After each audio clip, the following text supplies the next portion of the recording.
Am I the a-hole for directly asking my husband's female best friend to respect boundaries and eventually demanding he choose between us? I, 28F, have been married to my husband Jake, 30M, for 3 years, and we've been together for 6. For most of that time, there's been a third person in our relationship, not in the physical or romantic sense, but emotionally. Her name is Mia, 29F, Jake's best friend since college. I met Mia just a few weeks after Jake and I started dating.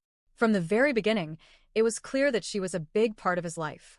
They had this close, effortless dynamic, the kind where they finished each other's sentences, had inside jokes I didn't get, and shared a history that seemed to bond them more tightly than most platonic friendships I'd ever seen.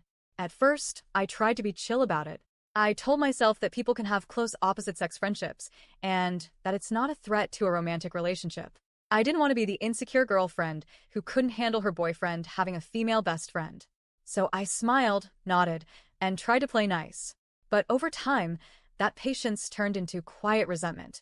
Jake goes to Mia for everything, literally everything. New job? He runs the offer by her first. We have an argument? He texts Mia for advice before he even finishes hearing my side. When we plan our anniversary dinners, he'll ask her opinion on restaurants or gift ideas. It's like she's his emotional co-pilot, and I'm just the person in the back seat tagging along. I want to be clear. I don't think Jake and Mia are sleeping together. I've never seen any flirty messages, never caught them in suspicious situations. But there's a kind of emotional intimacy between them that feels almost deeper than what I share with Jake.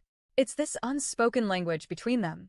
Lingering eye contact, half smiles, memories they'll reference casually that exclude me completely. And when the three of us hang out, I might as well not be there. It gets worse. Mia has a key to our house. Apparently, Jake gave it to her years ago when she used to pet sit for him. But she still uses it unannounced. She'll pop in, claiming she thought no one would be home. One time, I walked out of the shower wrapped in a towel only to find her sitting on our couch eating takeout, waiting for Jake. She laughed it off. I didn't. She also likes to reminisce loudly about their college days, inside jokes, road trips, late-night study sessions. She'll say things like, "Jake, remember when we used to stay up all night binge-watching that weird sci-fi show in your dorm? While I sit there trying not to feel like the outsider in my own relationship." I've tried talking to Jake. Many times. I've told him that some of the dynamics in their friendship make me feel left out, even emotionally replaced. But every time, he waves me off. He says I'm overreacting, being too sensitive, or misinterpreting things. He always ends with, "Mia is like a sister to me." Then came the breaking point. We had been planning our 3rd anniversary weekend getaway for months. Just the two of us, no distractions, no work, no Mia. I was genuinely looking forward to it. But the night before we were supposed to leave, Mia called Jake in tears. She had just gone through a breakup, the first relationship she's had in the entire 6 years I've known her.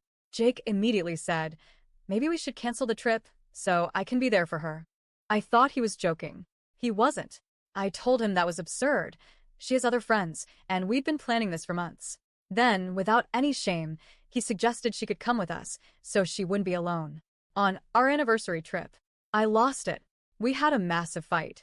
He ended up leaving to go comfort her that night. I spent our pre-anniversary evening alone while my husband sat with another woman consoling her broken heart. When we finally did go on the trip, he was texting her the entire time to check in and make sure she was okay.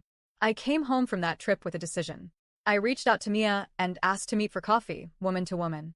I was nervous, but I didn't want to be confrontational. I genuinely tried to approach her respectfully. I told her that I appreciated how important she was to Jake, but that some of their behavior had crossed emotional boundaries that were making me feel insecure and marginalized in my own marriage. I asked if she could just consider giving us more space as a couple, maybe cut back on the constant phone calls, respect our home as our space, and be more mindful about how their closeness might be affecting me. I really thought I was being mature and level-headed. But Mia didn't take it that way. She immediately got defensive. She told me I was being insecure and controlling. She said she had known Jake long before I came into the picture, and that if I had a stronger marriage, I wouldn't feel so threatened. Then she said something that honestly crushed me. Maybe you should focus on being a better wife instead of trying to control his friendships. When I told Jake about our conversation, he was livid. Not at Mia, at me. He said I had no right to ambush his best friend behind his back. He accused me of being jealous and emotionally manipulative. Apparently, Mia called him sobbing afterward and said she felt attacked.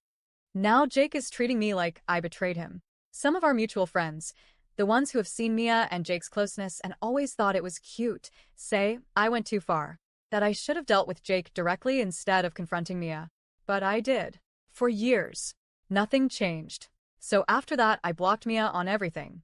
And then I told Jake, flat out, I can't keep living like this. I need to feel like your partner, not a third wheel. I'm not asking you to hate her or never speak to her again. But if this friendship continues to override our marriage, then I need to know where your priorities really are. So I'm asking you to choose. He hasn't spoken to me properly since. Things are icy, to say the least. He says I'm forcing him to abandon someone who's like family, that I've made things unnecessarily dramatic, and that if I trusted him, none of this would be an issue. So, am I the a-hole for setting a boundary, blocking her, and asking him to choose?